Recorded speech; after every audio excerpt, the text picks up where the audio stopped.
Dan will be here in 10 minutes. He's gonna walk in the door. Everyone stand up like he's God with your book and just applaud like you've read the book. It's your favorite book. You've come to get it signed. Everyone gets a book.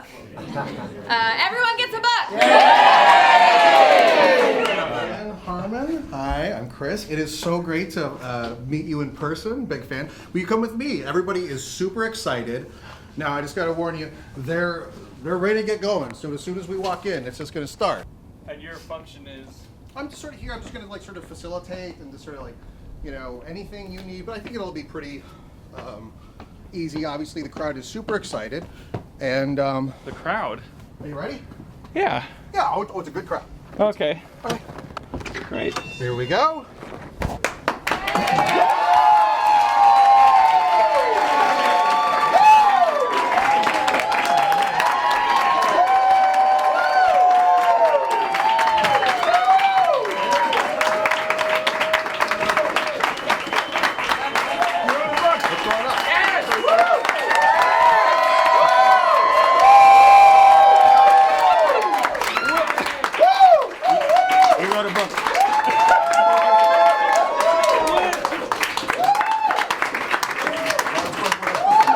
What? For real?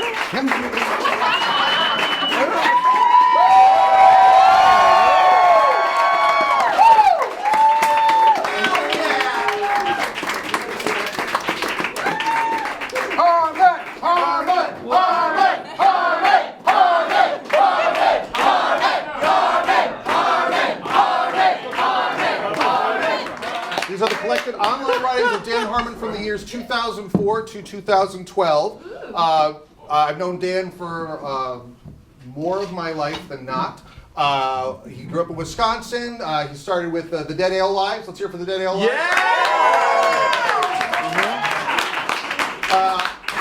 And a comic book created by Rob Schraub called Scud, the Disposable Assassin. That Rob and Dan, I guess they want you to stand up for this. Jesus. That script brought them out here, and since then, of course, they've written Monster House. He's created Community. Yeah.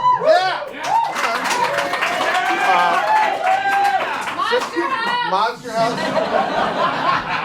Big Ant movie. Let's hear it for Big Ant movie. Yeah. And a couple pilots this year for Fox and CBS. And tonight, to celebrate the man, he's 40 years old today. As his brain slowly melts, we are going to be doing some readings from his new book. So to start up tonight, please welcome up first the author of the foreword to the book, Mr. Dino Stamatopoulos. Yeah.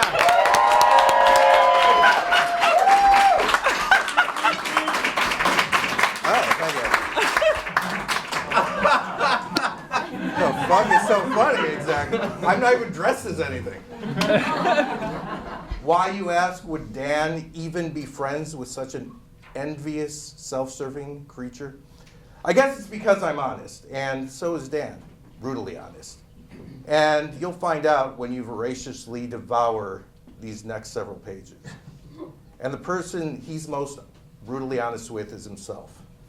And so the job of absorbing Dan Harmon's complete web literature is relegated to you, Dan's fans and acquaintances. Happy devouring. Without question, you have a multitude of musings and self-doubt and extreme narcissism and beautiful observations and ugly occurrences and toilets and testicles and mind-blowing dissections of the human psyche ahead of you. And by God, you're lucky for that. Luckier than me anyway, because you get to actually read it. This book was conceived, curated, edited, and published without Dan Harmon's knowledge. Surprise, Dan! I first fell in love with Dan while reading his blogs. Sitting on the floor of my tiny apartment, I opened his MySpace blog the morning after Dan stormed out of the bar because he couldn't handle us just being friends. My friend was working for him, and I thought us dating would be inappropriate, blah, blah, blah. I started reading the blog and couldn't stop for hours. Dan's humanity grabbed me by the heart and didn't let go until I was at his mercy. praying he would still have me, or at least write about how he jerked off to the thought of me blowing his high school bully.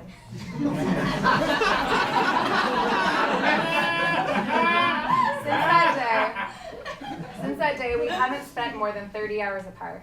Every hour I spend with him, I spend as my truest, most flawed self, and I could not be happier or more in love. Take that, everybody else! If you let it, this book has the potential to make you a more honest friend, writer, lover, and human being. It's heartbreaking, hilarious, disgusting, beautiful, infuriating, inspiring, instructional, upsetting, and the most beautiful collection of contemporary writing I've ever had the pleasure of pouring through. I love this book. I love Dan. Erin McGathy, girlfriend, 2011 to... This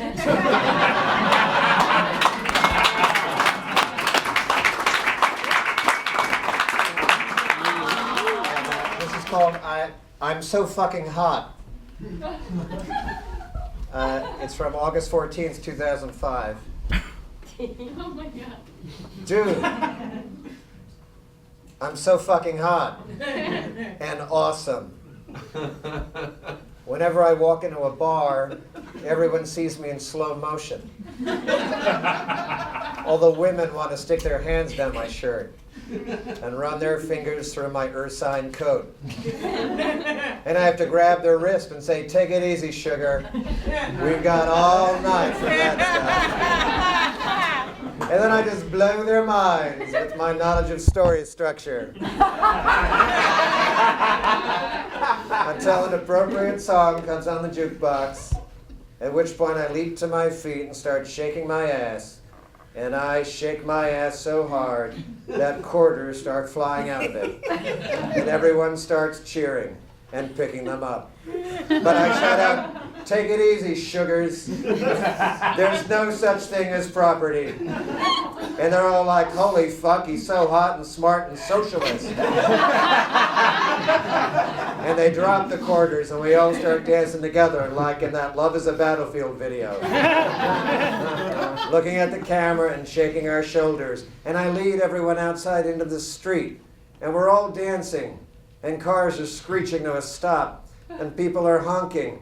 But then my followers pull them out and they start dancing too. And everyone in the city starts dancing. And old ladies are throwing away their walkers. And black teenagers are dropping their handguns. And doing the robot like black teenagers should. And the entire city of Los Angeles follows me across America. And everybody in every city we go through starts following us, snapping and dancing. And when we get to the Mississippi River, the people form a human bridge by grabbing themselves and letting the others walk across their backs. And the government realizes we're headed for D.C. So they deploy tanks, but our bodies just gum up their treads, and the soldiers get pulled out, and they start dance marching with us toward the White House.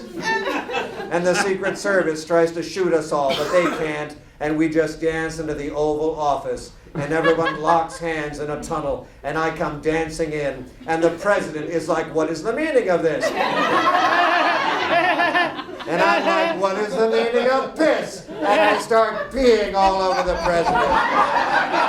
And he's like, "You're peeing on me."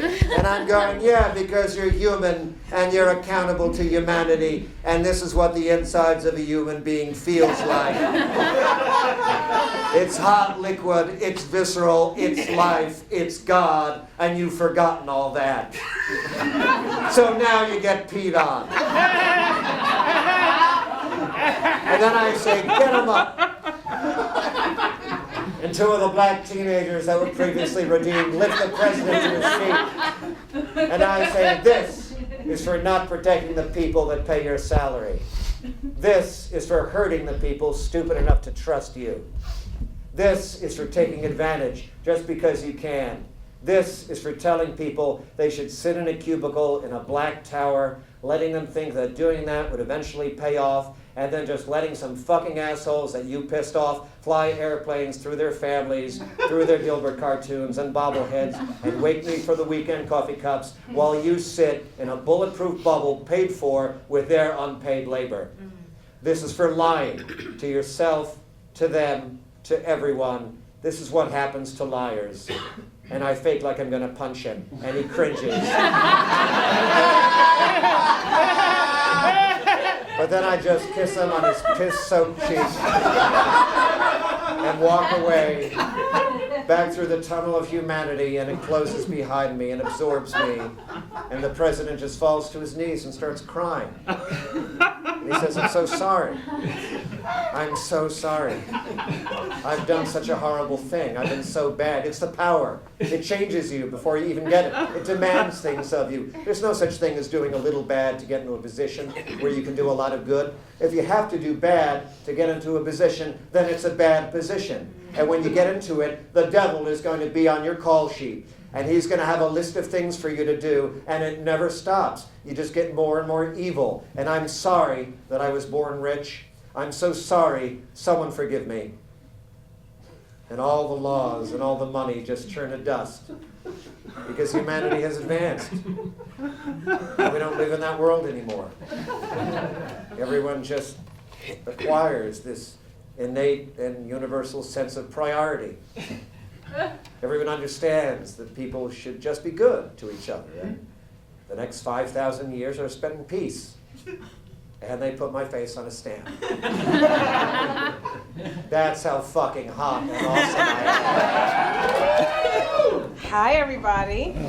My name is Yvette Nicole Brown, and that's nice. And I will be reading How to Vaporize People.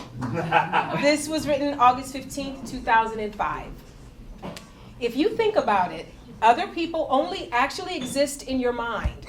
And the interactions you're having with them are not actual interactions between you and another person. They're interactions you've been having between yourself and your perception of some other person. Some person who is probably just symbolic of something for you through no fault of their own. They're not real. I mean, there is a real person out there with that name, but you don't really know them. You're just using some paper doll likeness of them that you generated to torture yourself. Like the guy that picked on you in high school, or the guy in the back of the room that wasn't laughing during your act, or your parents, or the girl that doesn't like you as much as you like her, or the people on the phone that want to know when you're going to pay them, or the storyboard artist that was the funny guy before you got hired. These people, there's a story. These people would be just as happy as you would be if you would just vaporize their paper doll. In other words, vaporize the them that you know. And here's how. Sit in a chair, close your eyes, breathe in through your nose, out through your mouth. As you exhale, let go of every muscle in your body, starting with your feet and moving upward until you can't even feel your own body. If this is one of those extreme cases, one of those people that makes your stomach feel uneasy, you probably can still feel the stomach thing. But here's the trick. Pretend it's good. Just pretend for a second. Imagine a world where that uneasy feeling in your stomach was some kind of a highly sought thing. Once you commit to the scenario, you will automatically endow the feeling as a fleeting one, because all good things go away. Each time you exhale, a little more dizzy stomach goes out into the world, like the CG files in, spoiler, The Green Mile, spoilers over. Take as much time as you need to take until all the dizzy stomach stuff is gone, and your whole body is equalized, and your identity is no longer localized to your head or your body. You're now just a vague, tingly location on some very vague map of the cosmos. Now, imagine a photograph of the person that is making your stomach hurt. Now, vaporize that photo. Turn it into a zillion little particles and exhale those. Take a couple more breaths until you've exhaled all of them. They're gone forever. Open your eyes. You're fine. No more stomach. Everything's back to normal. You don't even remember their name. Next time you'll see them, you'll be meeting them for the first time. It's lovely.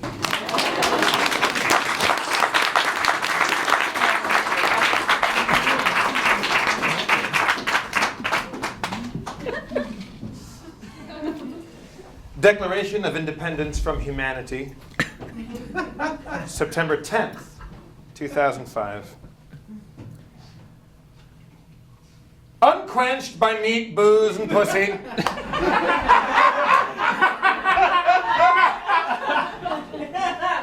with no fear to subdue it, no agenda to divert it. A fire climbs the walls of my stomach, engulfing my heart, pumping boiling plasma to a waking brain. At 11, my brain woke up like this in the back of my parents' car. I announced to my family that they didn't have to keep going through these motions. I knew that they were robots, puppets, characters, that I was the only person in the world. I knew that when I talked to them, I was actually addressing God, who was only toying with me.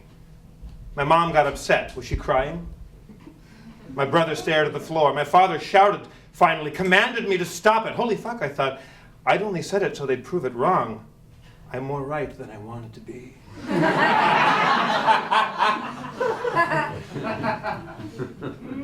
After a year among the robots, there was relief. My first kiss, truth or dare, Susie Shammack, the girl that held my sweaty hand in the Goonies. How could a robot ever make you feel like that? What's so bad about this place anyway? There's a chemical release that only a girl can trigger, some beautiful venom that rides the boiling blood straight to the brain, numbs it. The lights dim and flicker like stars, the whining cogs slow until they sound like crickets. Everything turns into summer. That's why God imagines this world for me. That is the miracle. I can forget that I know. Then over time, they drop hints that they're not real. They say things that aren't true. They throw little sparks, repeat themselves. There's a cylinder inside them with a pattern of bumps that make music. You're keeping them alive by winding them. It's like kissing a puppet with your hand in it. The lips feel cold. They know you know. The fourth wall flickers, and there's God laughing and pointing. Ha ha! You tried to fuck a mannequin.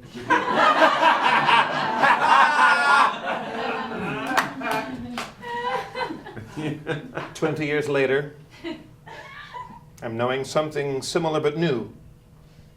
You guys aren't robots. I can't look at everyone in the world and say they're not real. All 7 billion of you? What are the odds? It's me. You guys are the people. I'm the other thing. Jesus? Frankenstein? Satan? What do they all have in common? No wife, no fireplace, no dog, no white picket fence. Not for more than a stolen moment. In the end, whether ascending to the sky, going back underground, or just floating away on an iceberg, things end up back where they belong, leaving the world to the people. You've always known. You've been telling me every day of my life from kindergarten to yesterday. It's me that's been deceptive to myself.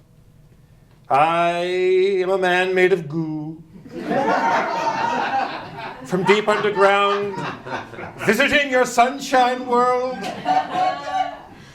I am among you for moments, but never able to be with you. And when I try, it's embarrassing and inevitably hurtful. And you all say, Dan, you should try being alone for a while. It's like telling a snowman you should try being water.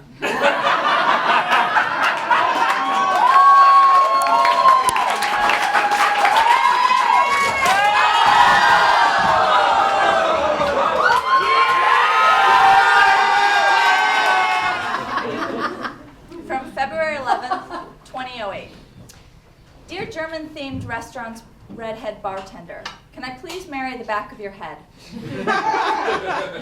You're very beautiful from the front, but every time you turn around, I want to spend the rest of my life with you. Probably because that's when I can stare at your perfect burgundy hair with impunity, unless you consider it punitory that my friends are making fun of me, which I do not.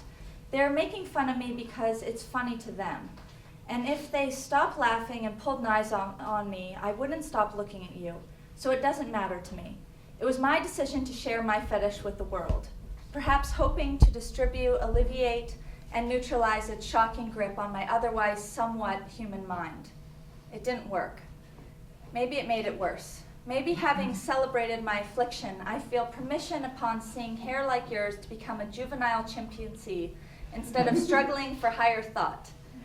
Maybe if I had kept this thing a secret, my shame of it would have forced me to have a cure by now.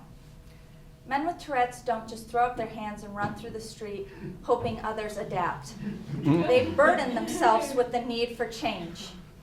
It hardly matters right now. As you would see if you were turned around, my face has a placid expression on it, a please stand by title card. That goes up automatically every time I see a woman whose hair color is anywhere between strawberry blonde and auburn. Because my frontal lobe shuts down in a shower of sparks, and all that remains is some lower animal. The closer the woman's hair gets to your particular shade, the closer I get to being what I am right now, which is essentially a moth, unable to navigate by anything other than your carmine-colored tresses. There's nothing primal or romantic happening, just chemicals, crossed wires, sickness. But I never want it to stop. I want to stare at you forever. If someone carried you away, I'd be disappointed, but I'd be alive again. If you stood in front of me forever, I would starve to death, but I don't care, because it's only in these brief moments that all of my scattered thoughts can be focused into a single coherent laser. It's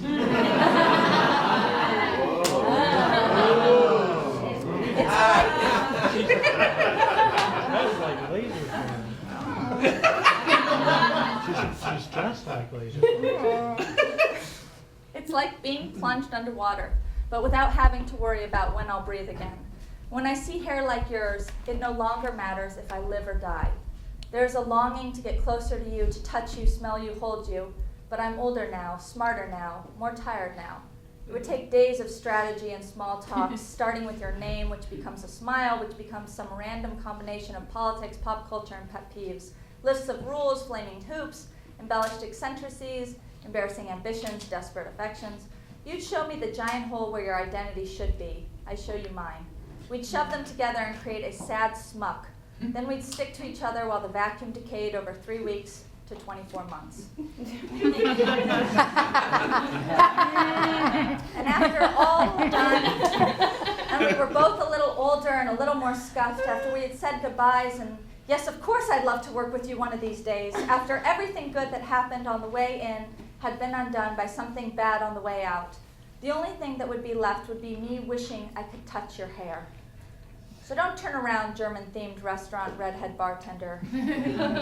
Because what we have right now is as good as it gets.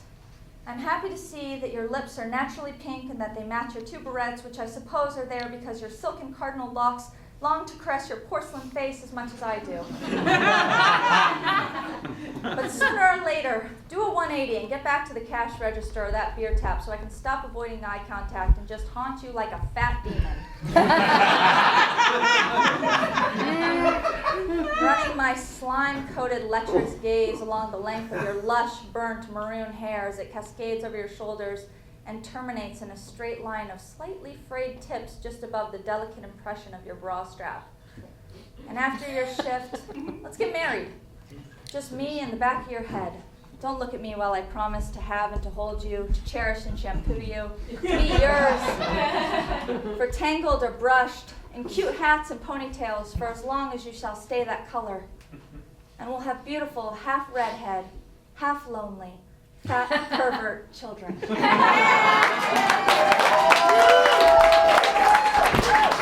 Everybody make some noise for who y'all saw this scene with this shit. Oh my God. So many jokes about pussy in this book.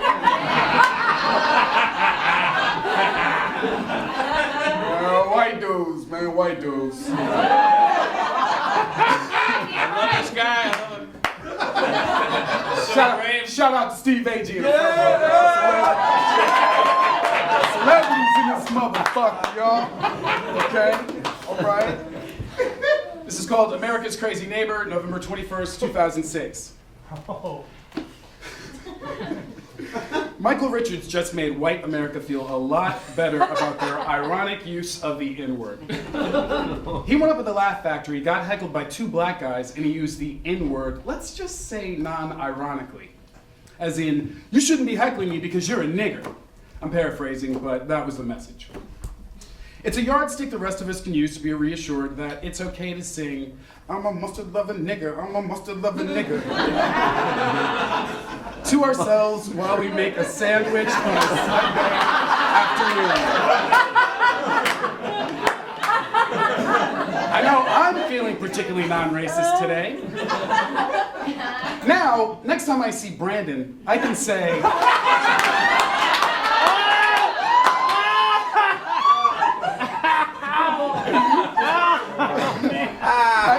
can say, wow, how about that Michael Richards?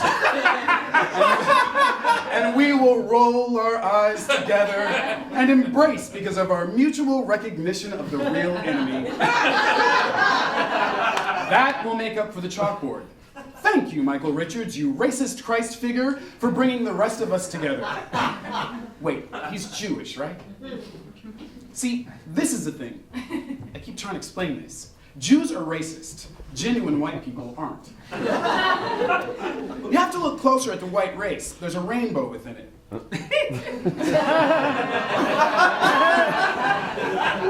Now, Italians and Jews are more racist than other whites because their blood is more mongrelized. You can tell by their noses and their hair. I'd have to say, if there's any form of white person that's the least racist, it's got to be the Germanic peoples. We just have a natural gift for order. Let us help you wipe racism from the face of the planet. We will tell you which people are racist and which aren't, and we will separate them, and we will, well, look, I don't have to tell you what we'll do. You can have my card. I'm flashing back to an argument I had with Brandon on a set about 6 months ago. He and Wyatt Cenac were talking about Chappelle's black man in a dress theory, the theory that Caucasoid entertainment industry and or audiences encourage male black comics to do gags that emasculate them. I remember losing my cool a little because I hate that theory. I hate being involuntarily lumped in with anything because of the color of my skin.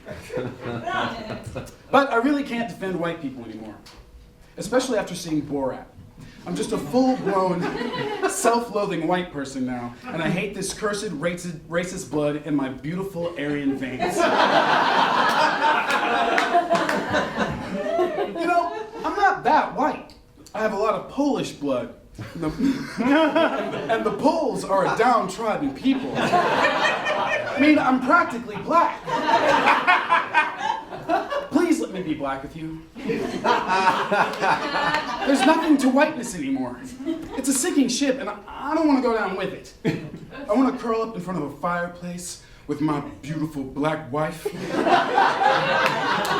listen to jazz on some kind of black people's furniture, like some kind of beanbag or a chair shaped like a fist. I want to rub her bare chocolate shoulders and kiss the nape of her slender Nubian neck and say, baby, you know what you do to me? And when I say it, I want to sound like a 70s DJ. I don't want to sound like there's something jammed up my pale potato-shaped nose. I don't want to sound like Doogie Howser. I want to sound like the deep clap of the African desert thunder. I want to sound like Barack Obama. And then when I take my elegant queen into our bedroom, which will be tastefully furnished with expensive items brought from local black merchants. Because we keep our money black. And when I remove my clothing, I don't want to look like a 200-pound baby ostrich. I want to look like Panthro from the Thundercats. And I want to lay this woman down. I want to lay her down until the break of dawn. And in the morning, I want to walk her to the kitchen naked, dragging my giant cock across the floor like a fire hose. And I want to make that bitch, which you would never be able to say to a black man. I want to make that bitch a beautiful omelet filled with black people's ingredients.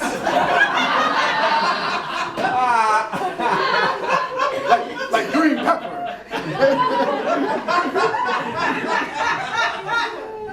Oh shit, I'm late for work. Snap out of it, Harmon. It's a pipe dream. By the way, please note that if any white people leave comments under this when they try to help me out with my bit, I'm not responsible for their lack of craftsmanship.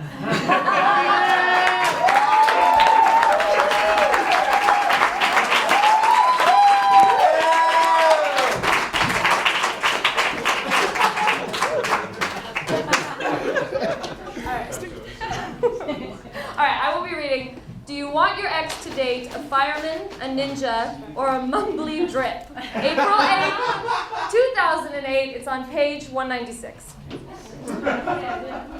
Which are you supposed to want more? Someone you dated ending up with a guy you think is more awesome than you, or less awesome? In a vacuum, I would think less awesome. Because then you could be like, she traded down.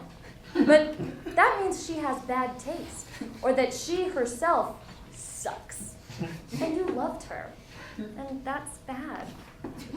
I guess the ideal, and the thing that happens to me more often than not, is my ex ends up with someone that is a similar physical and or personality type to me. And it's weird that that's better. There doesn't seem to be any logic to these feelings. But I feel most comfortable, I think, breaking up with a girl and then hearing that she's dating Dan Harmon too, or as I call him, Ewan McGregor. Just kidding. Just kidding. Fred Belford. Okay,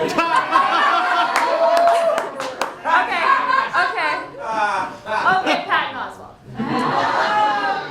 Maybe the thing that's comfortable about that is the continued security that you did know this partner intimately.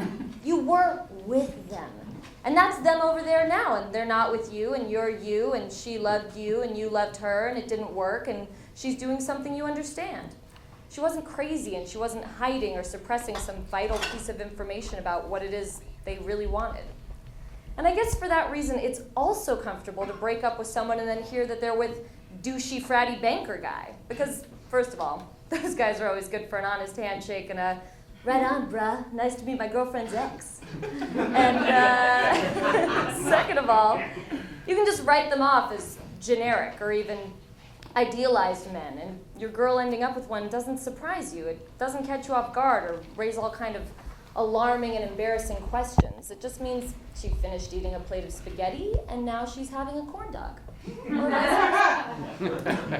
it is what it is. I have had exes that have ended up with my friends. I have had exes that have ended up with my enemies. I have had exes that have ended up with people I have to look at on TV. I have had exes that have turned out to be lesbians. I have had exes that have ended up with guys that have made me think, oh, Jesus, she really peaked with me. I've had exes that have ended up with guys that have made me think, yikes, she was really slumming it with me. I have had exes that have ended up with guys that have made me think, poor thing, I bet she misses laughing out loud.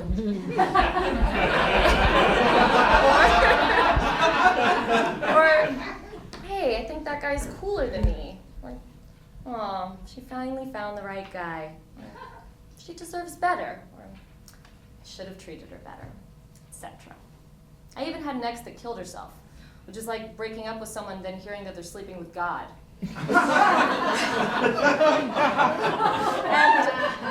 all of these things, in their own way, seemed natural, accessible, something I could file. I've only had one girlfriend who broke up with me and then started dating a guy that made me feel... I think that is the most difficult scenario because it's called being insecure.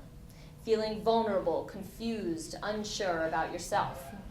This girl is someone you shared your mind and body with. Their choices, previous and subsequent, in some way relate to you. They don't have to make predictable Sesame Street sense, but there should be some kind of cosmic internal logic. Your girlfriend shouldn't tip her hat to you, then turn and walk away and become a pterodactyl or an ear of corn in a puff of smoke. And if she does, what does it mean about me? I'm the important one here. The thing I fear it means about me is that I'm incapable of falling in love with anyone. It's a horrible phrase to include in your blog, but it's time to say it. Maybe I've never been in love before. It's either that. It's either that or I've been in love 800 times and it's about as hard to come and go as styrofoam peanuts. Hard to come and go, making up a new language.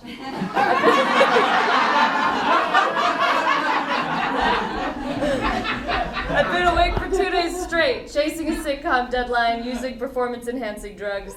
The MySpace letters are actually waving like they're underwater. No exaggeration, that's how long my eyes have been open.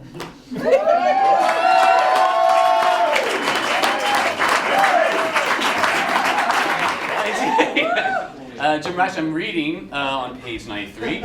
I talk about you in this blog entry, April 12th, 2008. Later on in this blog entry, I talk about you, but first some chit-chat. In my previous entry, I said, if you live in Los Angeles, the weather was beautiful today. What am I? An immigrant practicing conversation? What's the unspoken remainder of that insight? If you don't live in Los Angeles, I have a hat. If you live in Quebec, there is a library. I apologize for that. It was out of line. The weather was beautiful yesterday, regardless of where you live. I try to keep the comments of my MySpace blog concise, polite, accessible, soup, and faggot. It's not that I step out of bounds, but when I do, I account for it. I apologize. I am sorry that I said, if you live in Los Angeles, the weather was beautiful today. You don't need to know that kind of bullshit. This blog isn't written by your fat daughter. I don't get that kind of latitude. Okay? I slip up, pow, you pull the plug, you stop reading. Alternate suggestions for the sound of someone pulling the plug. Pluke, kloop, plug, bloop, unpluke. New paragraph. Still not talking about you yet. Maybe I'll talk about you later. Maybe the last sentence will be, you're a bad person. Drop like a fizz-uckin' biz-om after 11 pages of improvised onomatopoeia and stream of consciousness, what the French call les consciences au stream. All right, enough. All right. I don't speak French. All right, enough. Yeah. All right, enough. Let's talk about you, psych. You know what? Maybe I will never talk about you again. Maybe I will not talk about you for 6 months, but then talk about you for 20 pages. Would you like a schedule of when I'll be talking about you? Well, wouldn't that be convenient? Given the amount of text I write that you have to scan and the time you'd save not having to scan it, you could take up tennis. Get some shopping done. Work on that thing you do that only you do that I may or may not be referring to right now. Well, it just doesn't work that way, you fuck. Welcome to hostages. Don't look it up. I'll tell you, it's the state of being held hostage. Wait, hold it, stop. Do not use that word today. I made it up. I almost made you look stupid in front of your friends today. Speaking of friends, am I gonna talk about you?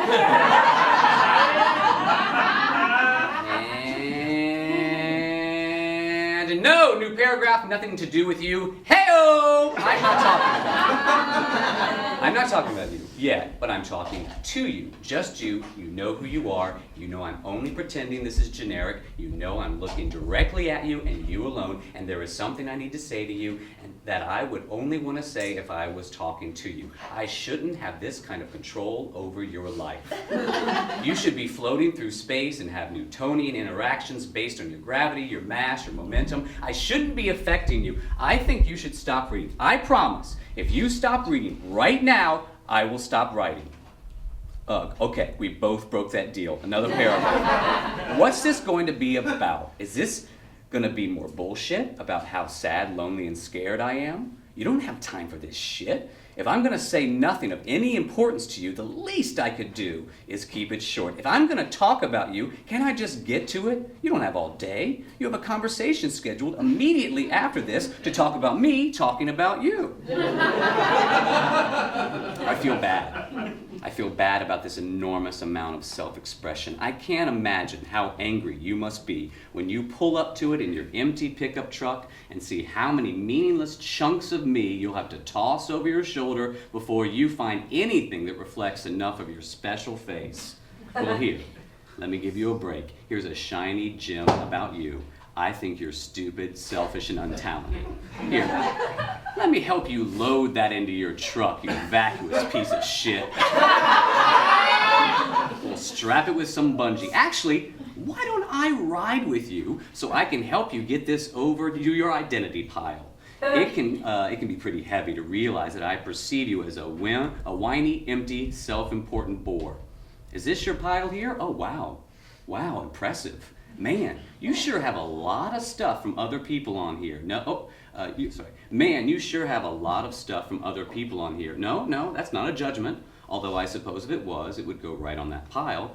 Okay, let's just get this big mother off your truck. Man, I really let you have it with this one, you parasite. This is bigger than anything you've already got. Now, I'm required to say this to everyone, just as formality. You do realize, of course, that this giant jewel you got from Mount Harmon, while inspired by you and reflective of you, is not you, and that its value as a piece of expression is not value that can be directly attributed to you, but is, in fact, the direct result of Dan Harmon's tendency to make things interesting. Okay, good. I know it's obvious, but I'm required to tell people that. You know, as long as I'm here, mind if I take a look at who you really are? I wouldn't mind getting underneath a lot of this stuff. Let's sort of, can we do a little experiment here?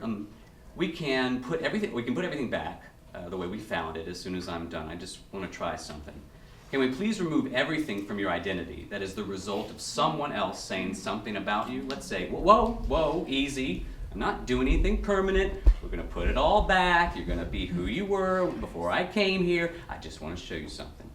Let's just make a separate pile for all these rumors people have spread about you, and compliments and insults people have dealt you, and these horoscopes and personality quizzes don't count as self-expression. People are always surprised to find that out. Applause, boos, your mother said a bunch of bullshit that cuts both ways, but none of it matters. Your accountant says you're attentive, your roommate says you're a slob, someone said you were a genius. Here's some photographs. Those are of you, but they aren't you. Here's a clipping from a publication, not you. And of course, this giant sparkling jewel I created when I called you human garbage, not you.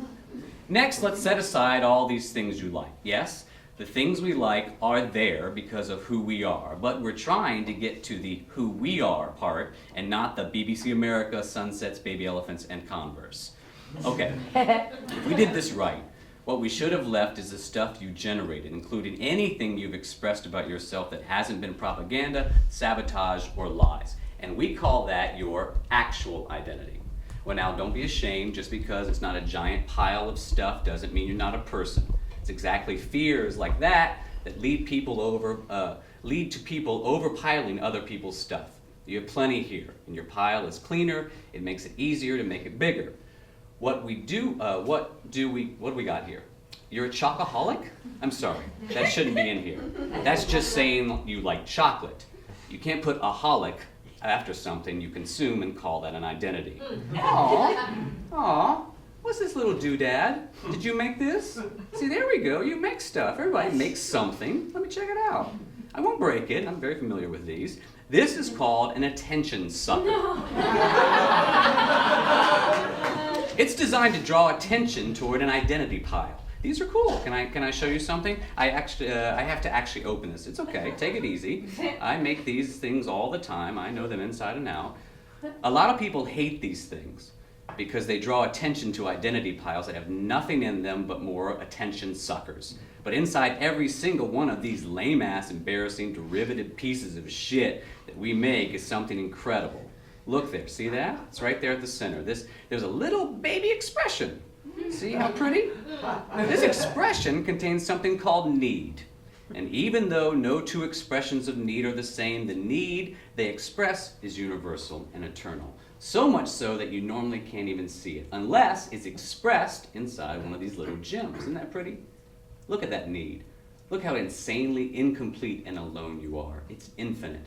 You were born in need, you will die in it. Some people think that not only does need connect all people and all life, but that life is itself an expression of need on the part of a physical universe, and that the physical universe is an expression of need on the part of the nothingness it's trying to fill. And some people actually believe that that's what God is, the original, infinite, unknowable, unfillable need, a single thought that says, something that is not must now be. And these people that believe these things, they say that they can atone with that God by expressing your own need, by simply figuring out what it is you want, being honest with yourself about it, and then expressing it in some way, in a conversation, a poem, a joke, a movie, a stained glass window, etc. And everything you touch grows, and everything you imagine becomes, and you get laid, and you make money, and your life is easy. And you never have to defend yourself because everyone that means you harm bursts into flames because you're doing God's work and He doesn't want you fucked with. Now, let's put this unintentional expression of need you made back into this dumb thing surrounding it wasted the world's time. And let's put that back in your pile. And let's put all your bullshit back there, all your rehearsal, ambition, misdirection, self-pity, melodrama, entitlement, restraint, privacy, and brazen, bold-faced lies. There. You're all back to your shitty self again. With me saying you're shitty right on top like a star on a Christmas tree. You are quite welcome.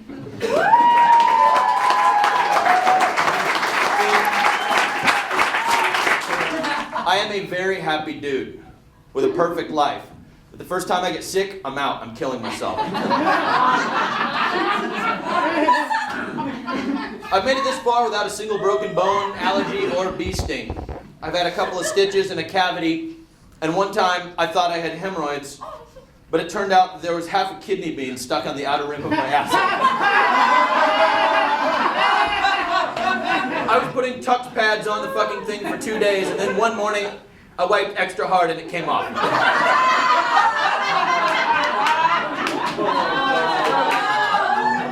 My grandpa fought at Guadalcanal.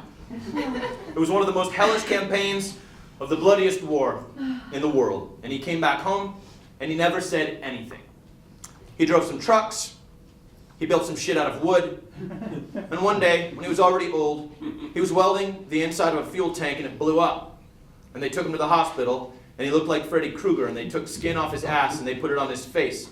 And he came home from the hospital and put a deck on my parents' house and built some birdhouses and mowed the lawn. And later he smoked himself to death. And he died never saying a goddamn thing about Guadalcanal.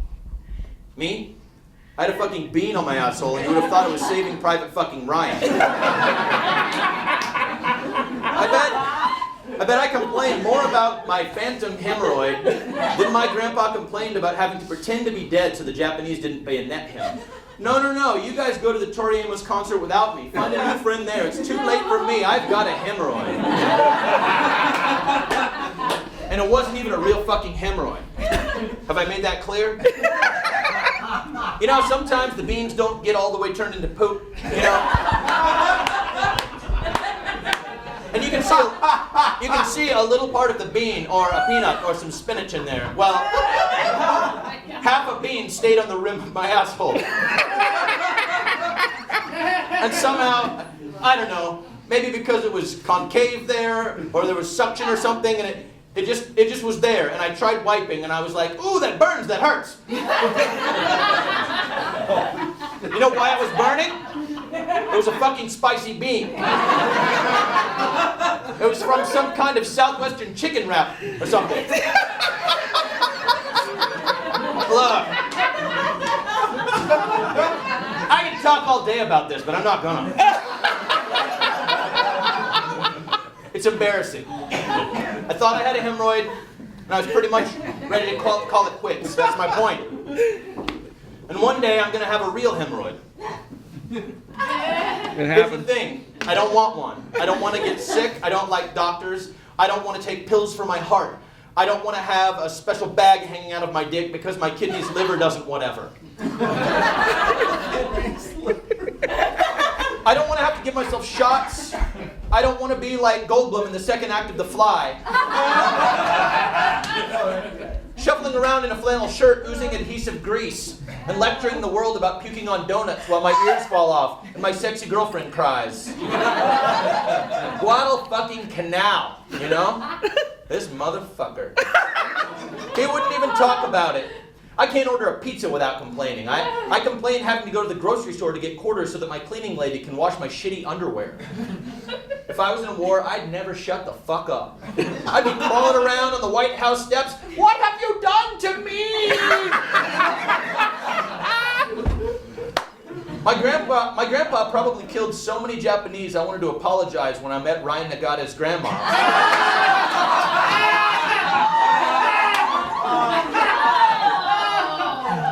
I said, nice to meet you, but I really wanted to say I'm sorry, I feel awful. I have this feeling that my family had a negative impact on your dating life. And the fucking women from my high school, they're all married. No, I'm sorry, they were all married at my 10-year reunion. Now, they're just straight up old ladies, like sewing shit, like bridge club. We're exactly the same age, and we both have MySpace accounts, but they're photos of their daughters on prom night, and I'm trying to figure out how to fuck them.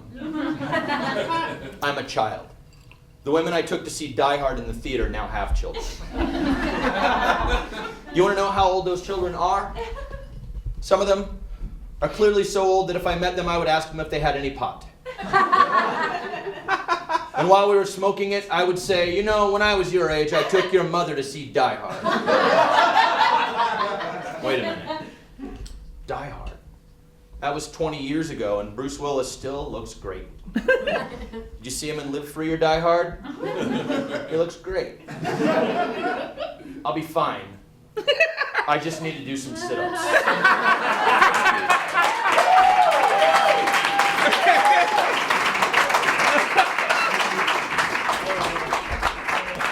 On this very day, in 1973, a depressed 25-year-old girl was taking the ornaments off a Christmas tree when her uterus contracted, and the man Time magazine would call fired by Sarah Silverman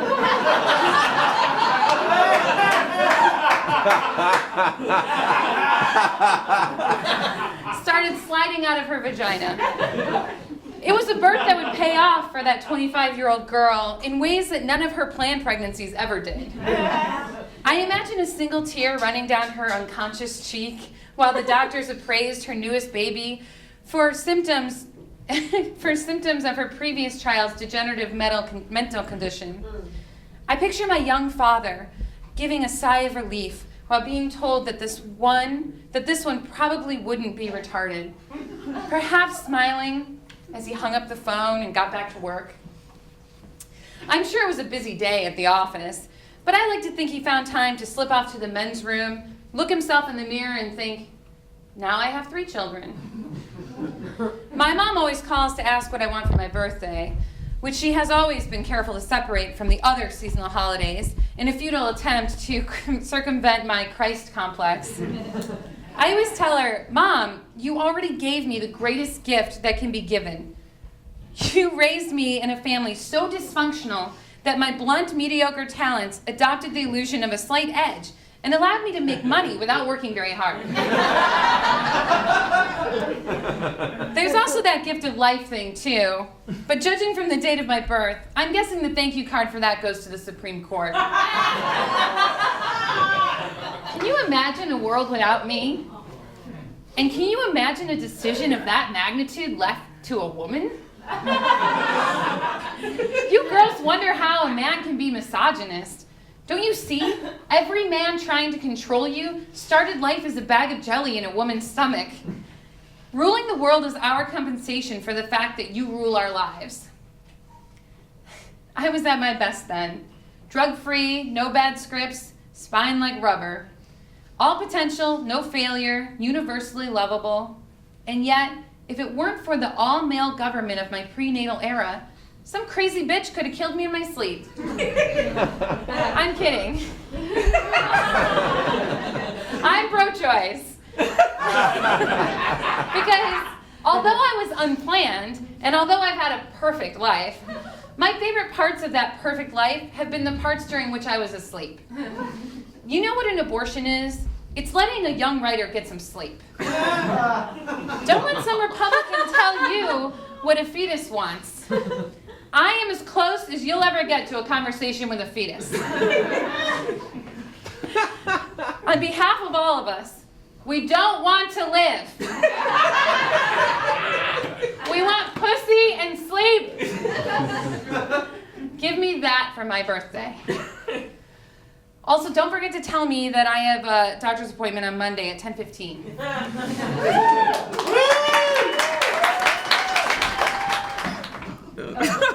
Jesus Christ. Holy shit. Oh, God. Seth Morris. It said on the invitation.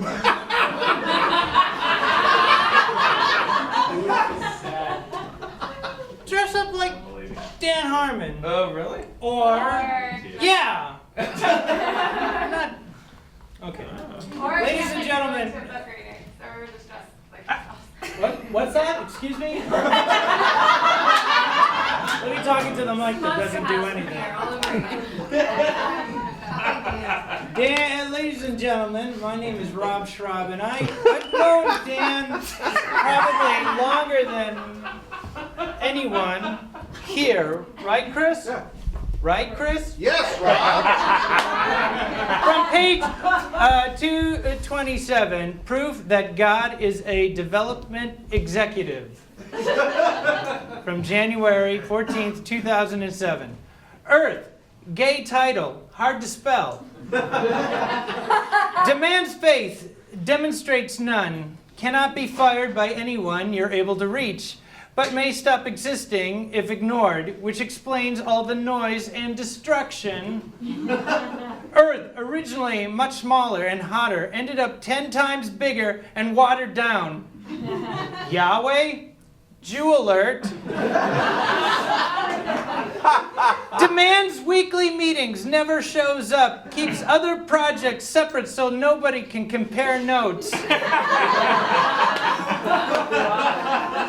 Claims to have created Earth in 6 days, backs everything with that credit. In reality, Earth assembled itself and took 1 billion times longer to do so because fuckface had to sign off on everything. Supposedly liberal, owned by conservatives, lives in a giant house and jerks off to murder while someone else raises his children. Doesn't use any of his powers to do any good for anyone, period. Thank you.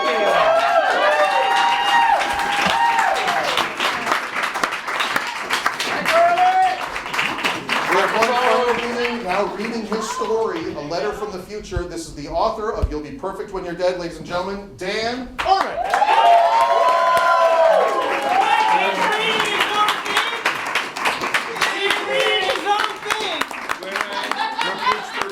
He's reading his own thing? Did anyone tell him? Aaron, I don't understand why someone could understand someone's narcissism this well. And then not choose to fix it. And choose to just celebrate it.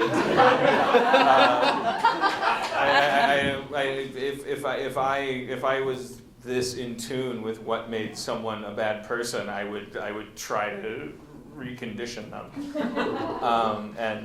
I have a girlfriend who just loves me, but also coordinated all you guys. I don't know. Thank you for showing up. Thank you for when I walked in the door, the metaphor is that in the bathtub, if you pull the plug on the drain, if the bathtub's full, you don't know where the thing is happening, where the most dynamic, if the bathtub was only a little bit full, as soon as you pulled the drain, you go oh, that's where, there's a funnel. I could go, hey, Jackie, hey, Steve, thanks for coming. Oh, this is great. I'm totally overwhelmed. The bathtub is so full that I can't isolate why I'm happy. I'm in a room full of people that are way too tolerant of me, and I can't wait to just drink with you and have a good time, and thank you so much for coming, and thank you, Aaron, for doing this, and it's too much. It's too much. Rap!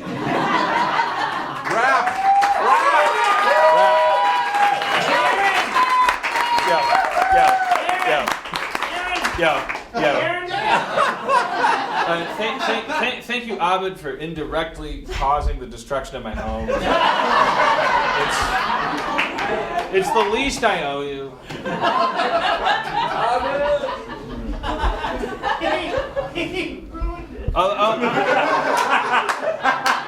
And also a lot of that stuff. I also wanted to express, but I don't understand. Like I don't remember any of this stuff. But I hear the headlines and I go, oh shit, that's when Stacy dumped me. There's like random events. So it's like I hear the headline and I go, oh yeah, I was out to get somebody. I was trying. It was such a wasteful expenditure of energy.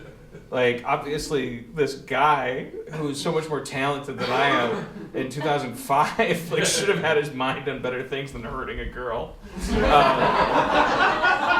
So take that lesson away from you, because I heard some really articulate, weird shit that I'm not capable of anymore. Like, I have Chevy Chased into like, tapioca pudding. Like, and I'll have a great career because that's what's paying out there. But what I heard tonight was like sharp, good shit, and it was by a guy who was in pain and who just wanted to hurt someone else. And if that guy had wanted to make people happy, it might have been even better. Okay, so here's how we end it. A letter from the future, December 18th, 2006. Dear Dan, Merry Christmas. It's me, Dan. I'm writing you this letter from December 18th, 2006. That's right, it's 10 years later and you're still alive. I guess I should go in order of importance. You don't marry Allison. Or your next 5 girlfriends. A movie you sort of write gets nominated for a Golden Globe. Your weight fluctuates between 185 and 230. In 2001, Islamic fundamentalists fly 2 passenger jets into the towers of the World Trade Center. And you buy this amazing coffee table. Next paragraph. You find it at IKEA.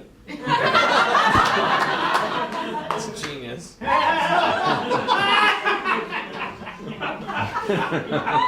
It has a giant glass top, and then underneath that, there's a whole secondary surface. It's like an auxiliary coffee table, visible through the top layer. When company comes over, you can just move things from layer 1 to layer 2, and it becomes like a museum exhibit. It's great. People tell you it's too big, and they complain when they smash their knees on its sharp, transparent corners. They're jealous because they covet its place in your heart. Unlike the coffee table, the terrorist attack isn't such a huge part of your life. People just sort of jump on the rubble and sell it to each other in differently shaped packages, depending on whatever they were doing beforehand. The Republicans use it to justify being gross. The Democrats use it to pretend they're not Republicans. The Oliver Stone movie is greenlit before they're done counting the corpses. Human life gets a little cheaper. Speech, gas, and health get a little less free. None of it affects you very much. For all I know, you profit from it. If my calculations are correct, you are a comic book writer. And you sleep on a bare, cum-stained mattress in an unfurnished bedroom in Koreatown, surrounded by issues of Club International. You spend your nights smoking cigarettes, drinking Budweiser, and lurking in internet chat rooms. You're trying to finish a spec script about giant ants. You're wondering how long you can last before you have to go back to Milwaukee. It's the journey. Directly between us in 2001 is this line. On your side of it, although you won't admit it, you think you're Christ. Half man, half God, here to save the world with your work. It's that assumption that makes it so difficult for you to get anything done. On the other side, you're just a man, and the world's not worth saving. You work when you're hungry, like a spider spins a web, and at the risk of implying that we're good, your stuff gets better at that point. I don't think that you were put here on earth to do things.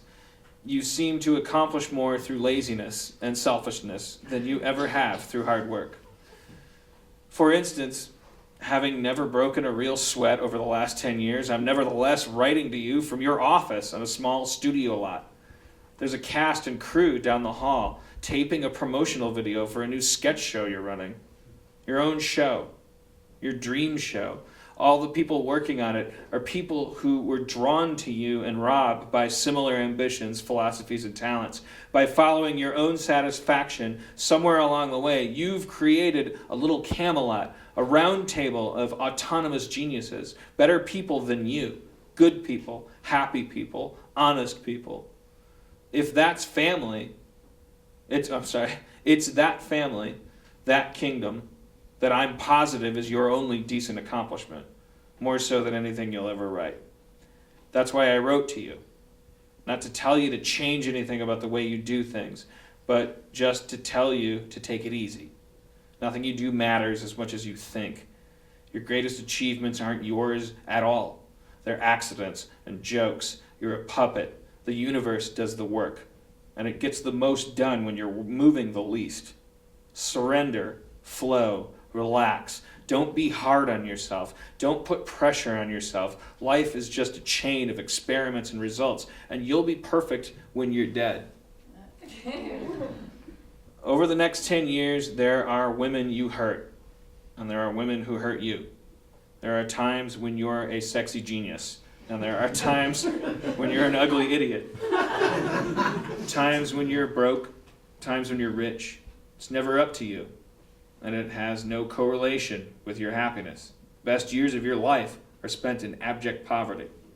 It's up, and it's down, but overall, ever so gradually, it's up. Your life is never in any danger. You just sort of slip between raindrops and coast on what you're given, and everyone that has a problem with you tends to burst into flames. I'm actually convinced now more than ever that your life is not real. That you lived once on Earth as some very brave, unfortunate, hardworking man, and that you're living now in that man's afterlife, a reward for his time served. You spend most of it laughing, surrounded by friends, being thanked, praised, and envied. The only way I could ever justify it karmically would be to assume there's something horrible in store for us, or to assume we've done something wonderful we don't remember. You're wondering what is this thing that happens in 2001 that changes our outlook so much. You want to know if it's the coffee table or the planes hitting the towers. I guess more the latter than the former. So maybe I was lying when I said it didn't affect you.